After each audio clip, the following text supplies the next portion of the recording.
Okay, y'all, I got a little stirred up a little bit. I almost lost sight of what my message was about, okay, and why I talked about the song. Number one, y'all know I heard that song in my mother's voice this morning, working on the building, right? And I began to sing it in my room. Okay, so in doing that, it made me think about God's looking for church without a spot or wrinkle.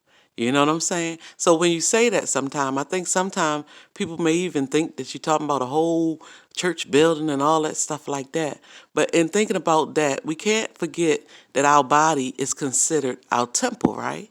And if our body is considered our temple, then we want to make sure when God return or when it's our turn to be before him or whatever, we got to make sure that our mind, soul, and body is right. But we cannot forget the heart. So I always looked at it. Now I don't know what everybody else think, but I always looked at it as God searching out your vessel. Without that spot or that wrinkle. Now, okay, we all know that ain't nobody gonna be perfect. I said that. But the thing is, when he looking at your heart, how has your heart been? Has it been vindictive? Has it been cruel to people? How has it been since you've been down here and gifted life? You know what I'm saying? How has your heart been? How have you tracked people? You know what I mean? You got to look over all those things. And like I said, we ain't always going to be perfect because we're not perfect. We're not going to be perfect.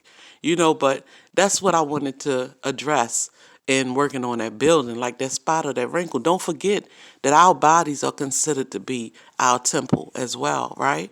So if he's looking for a church without a spot or wrinkle, he looking at your heart, he looking at your mind, your body, your soul, because we all know a lot of people out here, hearts and minds ain't hardly in the right place.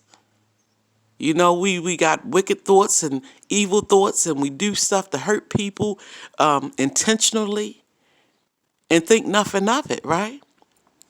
So at the end of the day, I guess we can take this back even to an old message that I did when I talked about getting that house in order. Same thing. Work on your building. Start your healing. Stop looking around at everybody else and what they doing. Make sure you are healing up. You know what I'm saying? Make sure you are on your right path, right?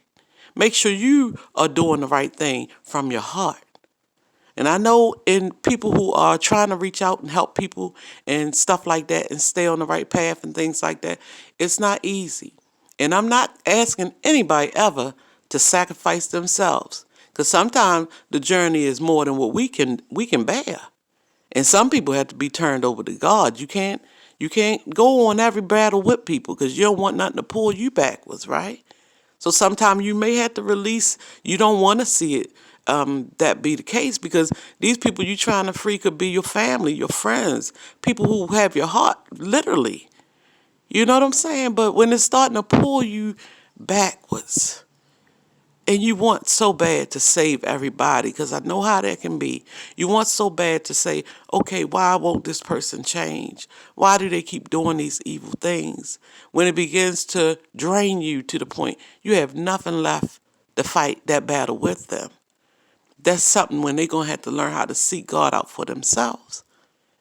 You know what I'm saying? You have to turn it over to the Lord, like the song say, and let them work it out. Okay? All right. That's all I had to say, y'all. Like I said, I'm no speaker, not like that. It's just something that came to me this morning, and I felt I really didn't intend on sharing it on YouTube, but it was really for me. I do this all the time where I just talk in my phone sometime about it's like a journal and stuff. So I might talk in it and delete it over and over again for days, different stuff. But this morning, this one came, and when I re-listened to it for myself, I was like, okay, you know what? Let me share. Go ahead and share this. I sound a little crazy. I might sound a little crazy or whatever, but it ain't nothing rehearsed, so it come out the way it's gonna come out. But I hope that somebody understood what I was trying to say and got something out of today's message. And I know I haven't been on to do the narcissist part and all that stuff like that, but we're going to try to continue on with different stuff because I don't want to stop what I'm doing. I want to try to keep going as much as I can, which hopefully it'll reach somebody. It can reach one person, it can reach two, it can reach 10, it can reach 20, it can reach 40. I don't care how many it reach, long as the people who need to hear the message actually gets the message and can properly absorb it so it can help them in their life and they can go on this journey with me while I'm trying to repair my life and prepare myself for the one day when it's my turn, okay? I love y'all. Y'all have a blessed Sunday and that's all I gotta say, all right? I think I done overtalked today, but I love y'all, okay? Alrighty, bye-bye.